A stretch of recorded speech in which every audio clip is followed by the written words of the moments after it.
Hello and welcome to this edition of FYI Weekly, your official source for City of Greensboro news and information.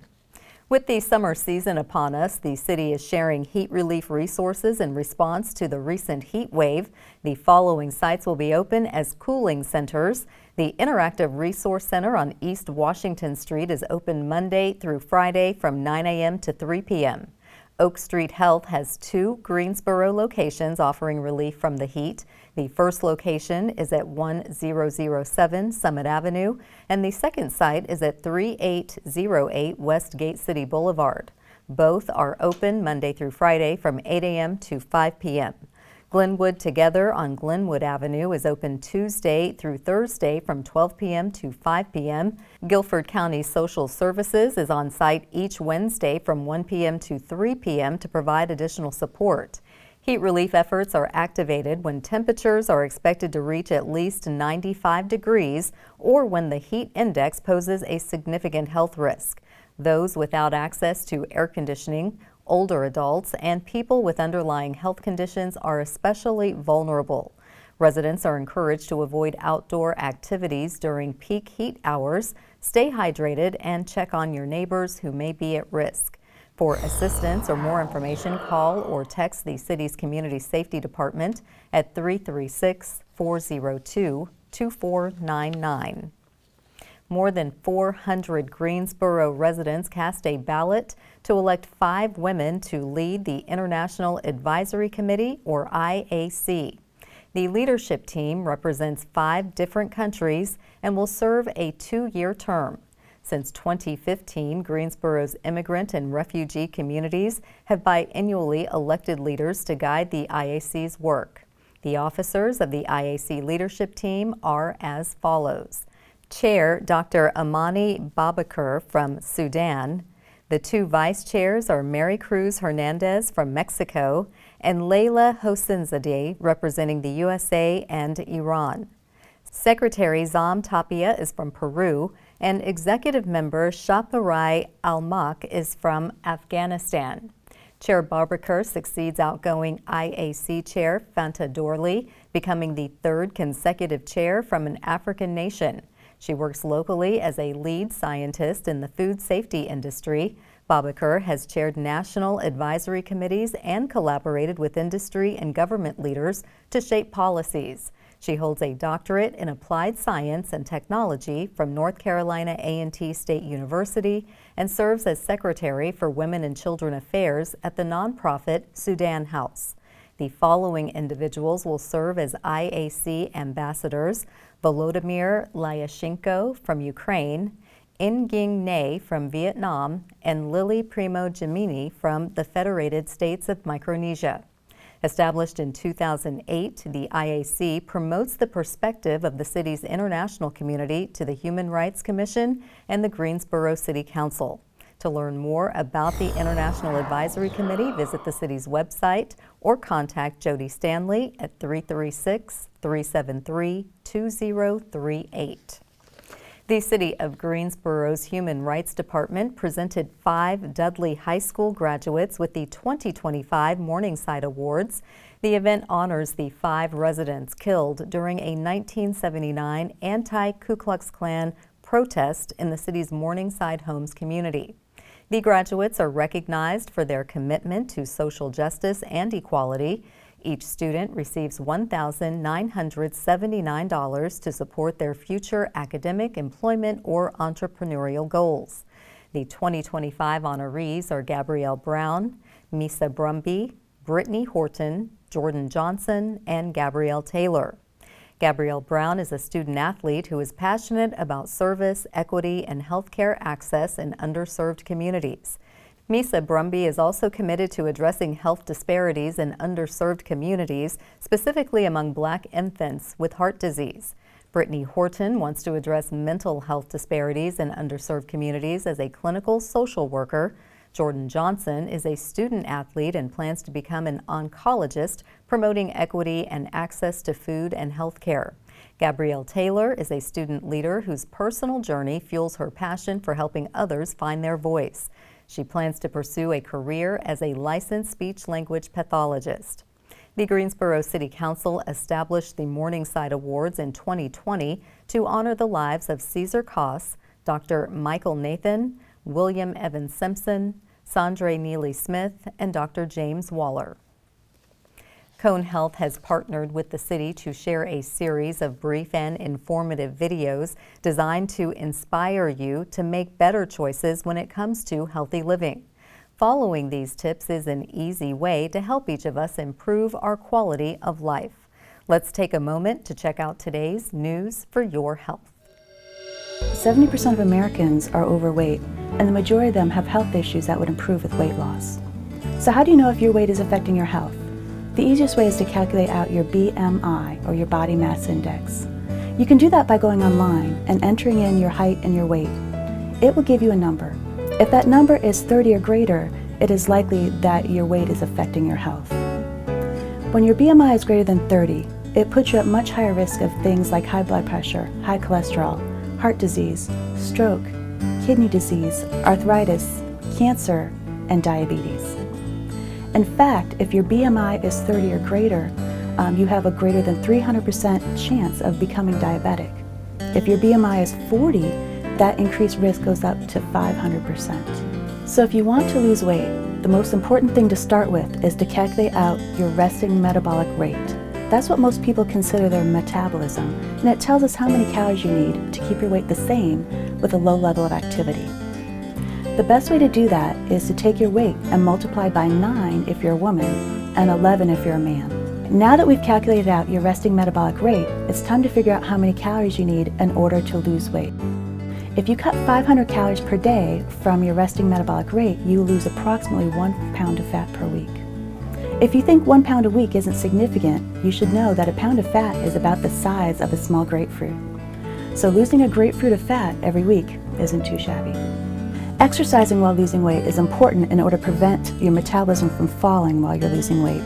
Studies show that just 10 minutes a day of exercise 5 times a week is enough to cause health benefits. If you increase that exercise to 30 minutes 5 times a week, you maximize those benefits and you find it much easier in order to keep your weight off. Studies also show that if you exercise more than 30 minutes 5 times a week, you can increase your hunger. That increase in hunger tends to make you eat more calories than you just burned, which defeats the point of exercise for weight loss.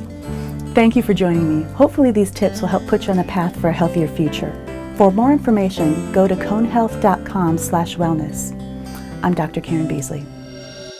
The city's Adaptive and Inclusive Recreation Division will host a popular sport commonly played on the beach, and the Water Resources Department published its annual quality report. We'll have those stories and more news coming up after the break. Stay with us.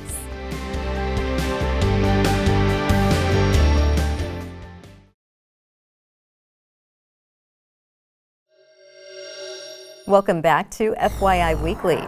The Greensboro Parks and Recreation Department will host the Para-Standing Beach Volleyball Demo Days through its Adaptive and Inclusive Recreation Division. The series will take place this summer at the Pine Top Neighborhood Resort on Pine Top Road. The event will take place from 6 p.m. to 8 p.m. on Monday, June 30th and Monday, July 28th. The games will also be played from 10 a.m. to 12 p.m. on Saturday, August 2nd, led by USA Volleyball Paralympian Dave Newkirk. Participants will learn the ins and outs of an inclusive form of volleyball for individuals with physical disabilities wanting to stay active, build skills, and play as a team. The free series is open to players ages 10 and older. Those interested can register online. For more information or to register, contact Adaptive and Inclusive Recreation Coordinator Sharon Williams at 336-373-2954. The Water Resources Department published its annual Drinking Water Quality Consumer Confidence Report. The document confirms the city's drinking water is safe and meets or surpasses all state and federal standards. The report is available in English and Spanish on the city's website. All Greensboro water customers received a postcard in the mail which displays the QR code that links to the report. The document includes water quality lab data collected from January 1st to December 31st, 2024, plus results from earlier sampling periods as required. It describes drinking water sources, testing conducted on the water, substances detected, health effects information related to violations of drinking water standards, and other important data. Each year, the city performs more than 400,000 tests and regularly monitors drinking water to meet state and federal regulations. The annual Drinking Water Quality Consumer Confidence Report demonstrates compliance with standards set by the U.S. Environmental Protection Agency and the North Carolina Department of Environmental Quality's Division of Water Resources. A limited number of hard copies are available at the Melvin Municipal Office Building, the J. Edward Kitchen Operations Center, and Greensboro Public Libraries. To receive a copy of the report, complete the request form on the city's website or call the contact center at 336-373-2489. The Guilford County Division of Public Health is hosting community mobile clinics in Greensboro throughout the summer months. A parent or guardian will need to be present with children at the time of the visit. Mobile clinics will be held on Wednesdays from 9 a.m. to 12 p.m. on the following scheduled dates and locations: Glenwood Branch Library at 1901 West Florida Street on July 2nd and July 30th. McGirt Horton Branch Library at 2501 Phillips Avenue on July 9th and August 6th. Hayes Taylor Memorial YMCA at 2630 East Florida Street on July 23rd and August 20th. The Division of Public Health requires you to bring health insurance information, including Medicaid and immunization records, to the mobile clinic. The Greensboro History Museum is celebrating its 100-year anniversary, and staff is coordinating several events this summer. Coming up after the break, we'll give you a preview of the coming attractions to add to your calendar. Stay with us.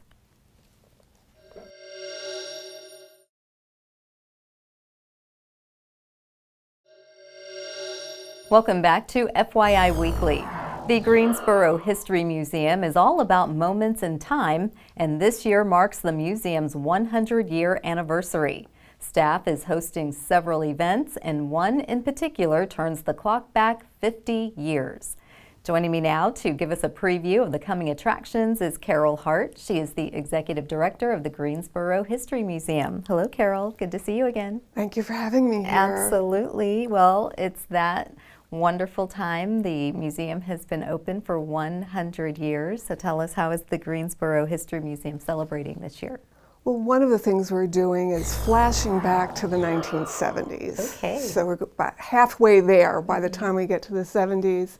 And we do a flashback every year. Sometimes we do the 50s, the 40s. By going to the 70s, we really get to that groovy time in our history where science fiction films were really coming to the fore, and folk music and disco. So we're excited. Okay, so with that, you have some really interesting activities going on. So tell us, what is the judging panel looking for from contestants who enter your 70s bake-off?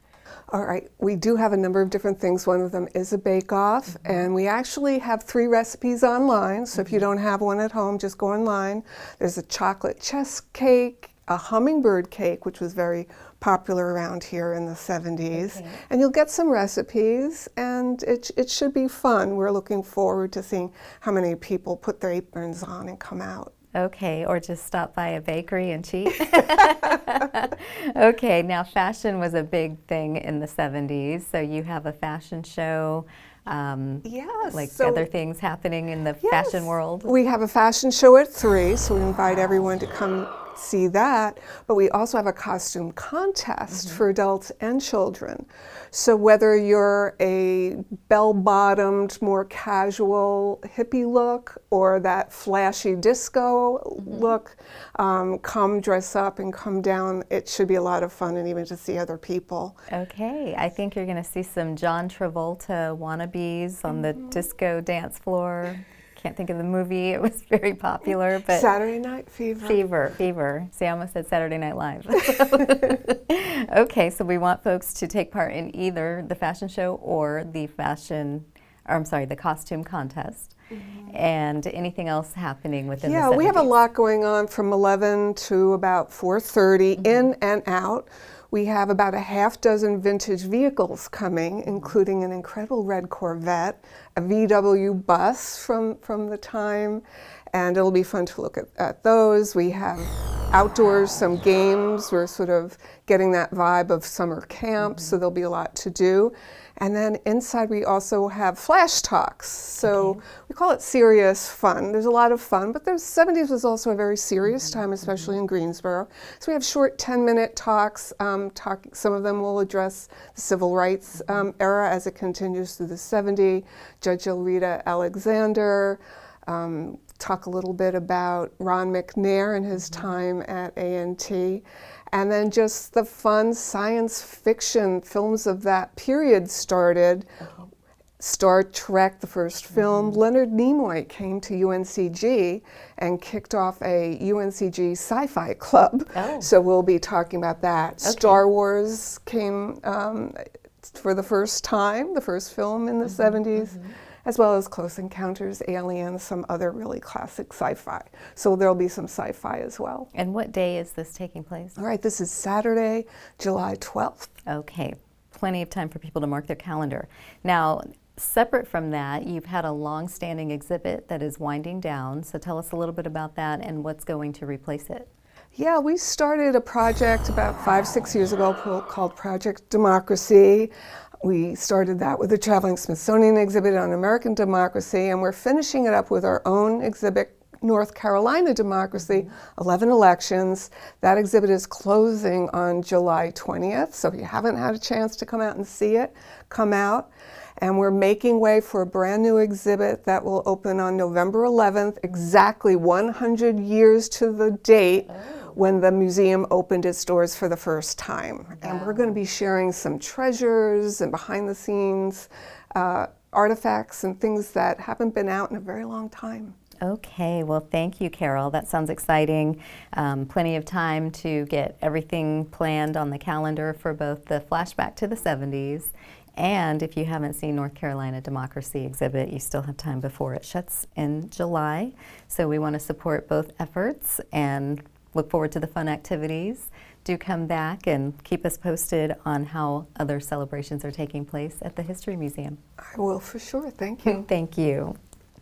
Stay tuned for some interesting and useful information about Greensboro as we tell you something about the city. That segment is coming up after the break. Stay with us.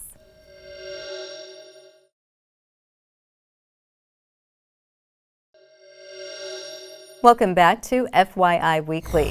One way to stay informed about decisions that impact you and our city is by attending or tuning in to City Council meetings at 5:30 p.m. on the first and third Tuesday of the month. The fourth Tuesday is reserved for a meeting as needed. The City Council meetings take place in the Katie Dorsett Council Chamber on Level 2 of the Melvin Municipal Office Building, located at 300 West Washington Street. The public is allowed in person, but only in a limited capacity. Those who choose not to be in the building can participate virtually. The Greensboro City Council meetings are broadcast right here on GTN. The meetings are also streamed live on the city's website and on Cablecast. To review the council meeting schedule and agendas, please visit the city's website. Here's an opportunity to learn a little something about the city. The Community Safety Department published the city's first comprehensive community safety plan, which covers the next 5 years. The document got its start at the inaugural Peace on Purpose event hosted by the city 2 years ago. The Peace on Purpose movement focuses on collaborating with residents, community groups, nonprofit agencies, and governmental entities to develop a new approach to reduce violence in Greensboro. This includes engaging residents from neighborhoods across the city to listen to their concerns and involve them in formulating viable solutions. The Community Safety Plan is focused on violence prevention, intervention, and interruption. Centered on the belief that lasting change requires community-wide collaboration, the 2030 plan outlines priorities, action steps, timelines, and progress reports. The Community Safety Department serves as a hub for community partners to co-create public safety solutions. To review the comprehensive community safety plan, visit the city's website. Coming up after the break, we'll showcase our department spotlight, but first, prepare to mark your calendars for the places to go and things to do on the town. I'm Dave, and here are some special events happening this week on the town. Enjoy Lake Brant by moonlight on July the 3rd as the city's Parks and Recreation Department has evening kayak rentals available. Feel free to bring your own kayak or boat for this special summer activity under the stars.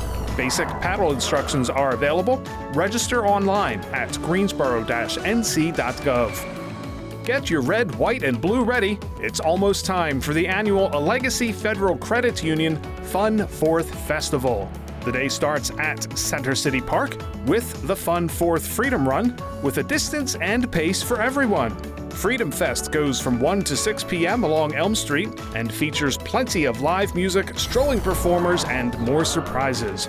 Learn more at downtowngreensboro.org. Cap your Fun 4th when the popular local band Sleeping Booty headlines the final installment of the Town Bank Beach Music Series at First National Bank Field. After the concert, enjoy a special fireworks display. Bring your blanket and sit or dance on the field, or sit in the stands and enjoy the show. Find tickets online at downtowngreensboro.org. The Carolina Theater's Summer Film Festival features the 2007 hit movie Hairspray on July 7th. The film stars Nikki Blonsky, John Travolta, and Queen Latifah in a joyous celebration of inclusivity, rhythm, and rebellion. Get tickets at the theater box office or online at carolinatheater.com. Stay tuned to FYI Weekly for more happenings on the town.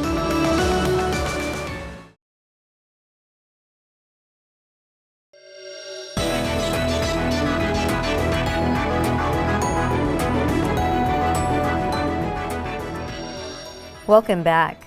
The City of Greensboro has more than 20 departments and several divisions committed to serving you, our residents, and visitors. Let's go behind the scenes in our department spotlight. GSO WaterWise is an online customer portal that allows Greensboro water customers to monitor their water usage and possibly reduce their monthly bill. Customers may access the new portal from both a mobile device and desktop computer to sign up for paperless billing and make one-time or recurring payments. Other features include customized usage alerts, 24/7 access to water usage data, and personalized tips to help conserve water. Customer Service Manager Mark Chester said GSO WaterWise is supported by the city's upgrade to smart meters, reflecting the city's commitment to new and innovative technology as outlined in our strategic plan. The portal gives customers real-time insights to better manage their water use and detect leaks earlier, which saves money. According to the U.S. Environmental Protection Agency, the average household can waste 90 gallons of water each day due to a leak. To learn more or to register for GSO WaterWise, visit the city's website or call Mark Chester at 336-373-2639. Coming up after the break is our Way to Go GSO shout out. Stay with us.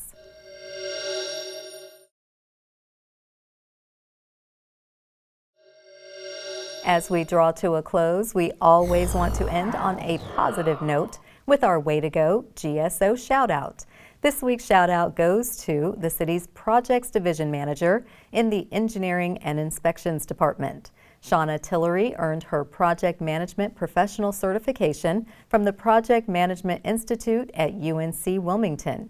In addition to Shauna's 13 years of experience, she had to successfully complete a 180-question exam. She holds a Master's in Public Administration from UNC Greensboro. Way to go, Shauna. That concludes this edition of FYI Weekly, but you can easily stay connected to the latest city news by linking to us on Facebook, Twitter, YouTube, and Instagram. Alexa users can subscribe to our 5-minute flash briefings, which airs on 90.1 FM, 100.7 FM, and 90.5 FM. Be sure to download both weekly podcasts, Talk City Greensboro and Talk City in Espanol. Plus, GTN is streaming on Cablecast. For all of us here at the City of Greensboro, thanks for watching, and we'll see you next time.